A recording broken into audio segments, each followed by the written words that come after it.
La banque, au final, c'est pas un gemar.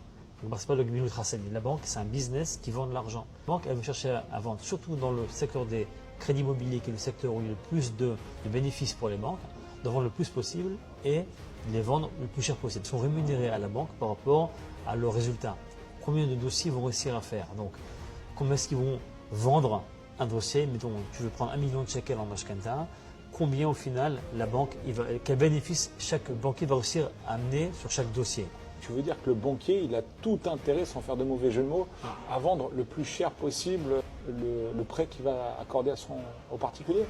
Comment est-ce qu'il va réussir à faire gagner à la banque le plus d'argent possible sur cette somme que je vais demander au final? C'est par rapport au montage qu'il va nous proposer. Et c'est là où le vrai argent se cache, pas dans le taux que je vais recevoir, mais quel montage ils vont me donner.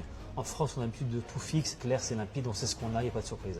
En Israël, il y a du fixe, il y a du variable, on peut faire des mélanges de plusieurs parties, une partie sur 10 ans, 13 ans, 15 ans, 20 ans, 30 ans, et faire un hôtel infini.